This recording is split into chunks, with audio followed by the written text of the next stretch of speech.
मुख्यमंत्री मनोहर लाल का अभिनंदन भी हुआ है। जैसे इस बात की घोषणा हुई तो कुरुक्षेत्र के लिए निकले थे मुख्यमंत्री मनोहर लाल, और रास्ते में शाहबाद जब वो पहुंचे तो वहां पर राम कर्णकाला जो कि विधायक है वो मौजूद थे। उन्होंने मुख्यमंत्री का स्वागत भी किया, अभिनंदन किया, और वहां पर कुछ किसान भी मौजूद थे, उन्होंने भी मुख्यमंत्री का धन्यवाद किया। इसके अलावा जब कुरुक्षेत्र पहुंचे मुख्यमंत्री मनोहर लाल तो कुरुक्षेत्र के सांसद नायब सिंह सैनी और वहां के विधायक थानेसर के विधायक सुभाष सुधा भी मौजूद रहे। साथ में शाहबाद में भी मुख्यमंत्री मनोहर लाल का किस तरह से गन्ना के किसानों ने अभिनंदन किया वो भी तस्वीर आप देख सकते हैं। एक शाहबाद की और एक कुरुक्षेत्र की, दोनों जगह पर आभार व्यक्त किया मुख्यमंत्री मनोहर लाल का किसानों ने भी। और शाहबाद से विधायक है राम कर्णकाला, उन्होंने, थानेसर से विधायक सुभाष सुधा, उन्होंने कुरुक्षेत्र में किया, और कुरुक्षेत्र के सांसद नायब सिंह सैनी भी मौजूद थे क्योंकि एक बड़ी डिमांड थी कि गन्ने का रेट बढ़ाया जाए। हालांकि डिमांड तो ये भी थी कि पंजाब के रेट से ज्यादा हो, लेकिन जो रेट बढ़ाए गए उसके बाद मुख्यमंत्री मनोहर लाल का भी धन्यवाद किया जा रहा है।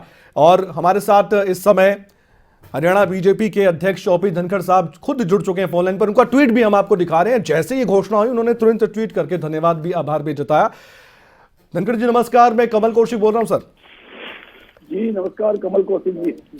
सर आज एक बड़ा निर्णय लिया है सरकार ने, और लगातार मांग उठ रही थी। विधानसभा में मुख्यमंत्री मनोहर लाल ने ऐलान किया था कि हम करेंगे, लेकिन कमेटी बैठेगी, एक्सपर्ट्स बैठेंगे, उनकी राय पर हम फैसला लेंगे। आज वो हो गया फैसला, क्या कहेंगे सर? देखिए, एक अच्छी बात है कि 10 रुपए आज बढ़े हैं। किसानों को मैं बधाई देता हूं और मुख्यमंत्री का और जेपी दलाल जी का धन्यवाद करता हूं। ये एक अच्छा फैसला हो गया है। हरियाणा जो रेट बढ़ाता है तो हरियाणा का एक हमने अच्छा सिस्टम उस समय खड़ा किया था जी कि एफआरपी और एसएपी, अगर चीनी के दाम कम रहते हैं तो हम जो है उसका गैप जो है हरियाणा सरकार देगी, और इसलिए बहुत वर्षों से हम अच्छा रेट मेंटेन करते आ रहे हैं। आज भी पंजाब को अगर छोड़ दें तो उत्तर प्रदेश हो, उत्तराखंड हो, गुजरात हो, इन सबसे अच्छा रेट हमारा जो है वो है। महाराष्ट्र हो, और इस रेट में हमारे में स्टेबिलिटी है और हम उसी साल में पूरा का पूरा भुगतान कर देते हैं जी। और सामान्य तौर पर जो देश में गन्ने के दाम और चीनी का भाव उसका एक संतुलन रहता है जी। अगर क्विंटल का औसत भाव मान लो 3500 है तो 350 रुपए गन्ने का दाम होता है जी सर। और अभी ये औसत रूप से 3500-3600 के बीच में ही जो है वो चीनी के दाम फ्लक्चुएट कर रहे हैं किसी एक आध क्वालिटी को छोड़ दें। बिल्कुल बिल्कुल। तो उस नाते से 372 एक अच्छी प्राइस है। और दूसरा मैं ये कहूंगा कि इससे भी और अच्छा बढ़ने के लिए हम लगातार कोशिश कर रहे हैं। हमारी कुछ मिलों ने कैथल, पलवल में हमने गुड़ शक्कर बनाना शुरू किया है। हमारी कुछ मिलों ने बिजली बनानी शुरू की है। तो 5 मिलों में बिजली जो है रोहतक, शाहबाद, पानीपत और करनाल, इनने जो है बिजली बनानी शुरू की है। कुछ 3 मिलों ने इथेनॉल शुरू किया है, शाहबाद में हो रहा है जी। और जो है पानीपत में शुरू हो रहा है, रोहतक में शुरू हो रहा है।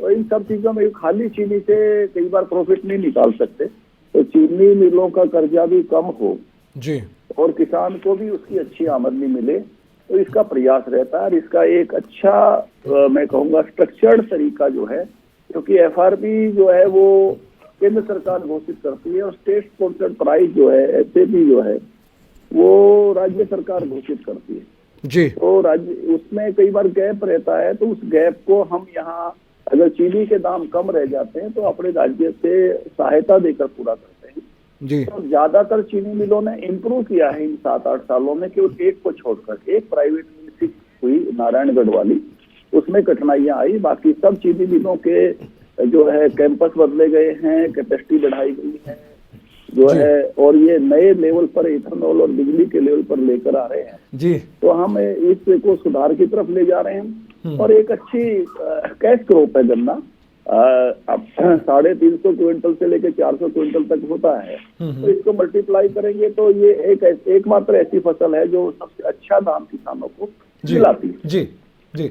एक अंतिम सवाल है सर आपसे, क्योंकि आप भी ये सोच रहे होंगे पहले से ही कि विपक्ष को ये रास तो नहीं आने वाला। अभी उदयभान कांग्रेस के प्रदेश अध्यक्ष खबरें तक से बातचीत कर रहे थे, उन्होंने कहा कि कोई एहसान कर दिया 10 रुपए बढ़ाकर, ये कम से कम 440 रुपए होना चाहिए था। और जो किसान यूनियन अब भी संतुष्ट नहीं है, मैं नाम लूं या ना लूं आप समझ जाएंगे, उनको आप क्या जवाब देना चाहेंगे?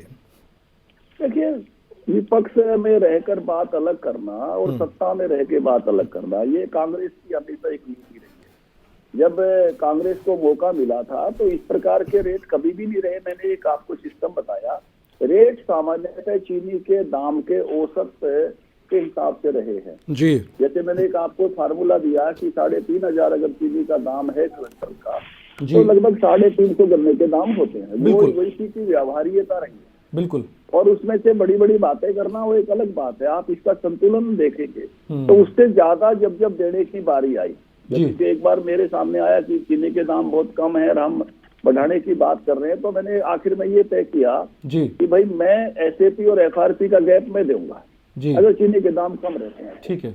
और इससे पहले ये मैकेनिज्म नहीं था। बिल्कुल। तो हमने एक संतुलित तरीके से चलना ही पड़ता है सरकारों को। ऐसे कुछ भी है ना, ये लोग तो फसलों के मुआवजे के जो 2.5 रुपए देते थे, ये 40-40 हजार की बात करने लग गए थे। जी जी जी ये कांग्रेसी तो बेपेंडे के हैं जी। ये किसी समय कुछ बोलते हैं, किसी समय कुछ बोलते हैं जी। 2.5 रुपए के चेक मैंने इनके दिखाए थे टीवी पर, आपको याद होगा जब। हाँ बिल्कुल बिल्कुल याद है सर, याद है सर। अब हमारे टाइम में कोई 2.5 रुपए का चेक आया था? इनके पूरे टाइम में फसलों का कंपनसेशन 1100 करोड़ था। 10 साल में हम 1100 करोड़ हर साल देते रहे।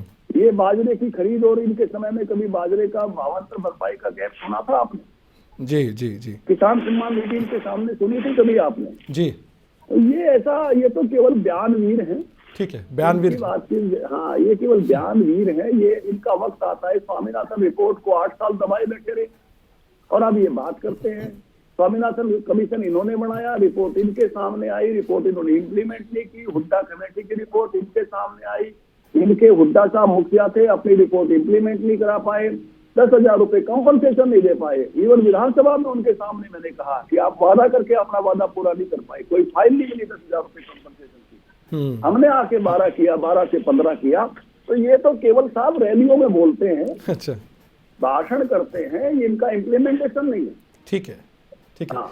बहुत बहुत धन्यवाद। जी जी जी जी जी सर, कुछ बोल रहे थे आप, बोलिए सर, अपनी बात पूरी कीजिए। यही मैंने कहा कि इनको जब उनकी पुरानी बातों को सामने बता के जब इनको बताया जाता है ना, तब इनको ध्यान में आता है। जी जी जी। हाँ, कोई बड़ी से बड़ी बात कहते रहे ना, सरकारों को संतुलन देखना पड़ता है। बाकी फसलों की आमदनी भी जो है वो अच्छी बढ़ी है हमारे समय में। चलिए, उस नाते से हमने काम किया है। ठीक है। बाजरा आस पड़ोस से किसी राज्य में नहीं खरीदा जाता, हम खरीदते हैं, नहीं खरीदते हैं तो गैप देते हैं भावांतर भरपाई के रूप में। सब्जी फसलों को हमने सुरक्षित किया है भावांतर भरपाई देके। जी। तो इस नाते से हरियाणा इस मामले में करने वाला सबसे अच्छे राज्यों में से एक है और एक संतुलित तरीके से हम आगे बढ़े। जो फॉर्मूला आपने बताया, उम्मीद करेंगे किसानों को भी वो फॉर्मूला समझ आए और सरकार ने बैलेंस तरीके से कोई फैसला लिया है तो ये भी किसानों को समझ आएगा। तो जाहिर तौर पर की तरफ आप औसत रूप से गन्ने का, चीनी का भाव देखेंगे तो 3400-3500 से लेकर और जो है 3600-3700 तक करता है। इसलिए 372 इस बात से मैं मानता हूँ एक हैंडसम रेट है, एक अच्छा रेट दिया गया है। जी। और आगे हमारी आमदनियां और बढ़ेंगी। इथेनॉल से, बिजली से, गुड़ बनाना शुरू किया है, चीनी की क्वालिटी में हम अंतर लेकर आए हैं। रोहतक में डबल रिफाइंड चीनी बना रहे हैं हम, सल्फेट की बजाय फास्फेट से उसको जो है साफ कर रहे हैं। तो हमारी आमदनी बढ़ेगी, हम किसानों की और बढ़ाएंगे। जी बिल्कुल। आने वाले वक्त में अगर वाकई में सर ऐसा होता है कि आय दोगुनी हो जाती है, ये बहुत बड़ी उपलब्धि रहेगी आपकी सरकार की। हाँ, तो निश्चित रूप से हम ये चाहते हैं किसानों की आमदनी ज्यादा से ज्यादा बढ़े। जी, हम उनके साथ खड़े हैं। अब ये भारतीय जनता पार्टी का संकल्प। बहुत बहुत धन्यवाद। आपने बहुत विस्तार से चर्चा की और एक अहम बात भी बताई है, एक फॉर्मूला भी बताया है। हम फिर कहेंगे कि ये किसानों को समझ में आना चाहिए। बहुत बहुत शुक्रिया, आप जुड़े हमारे साथ। तो हरियाणा बीजेपी के अध्यक्ष ओपी धनखड़ को आपने सुना, उन्होंने साफ तौर पर कहा कि ये एक बैलेंस्ड फैसला है और वो संतुष्ट दिखाई दी क्योंकि हरियाणा बीजेपी के बॉस हैं और उन्होंने अपनी प्रतिक्रिया जाहिर की है।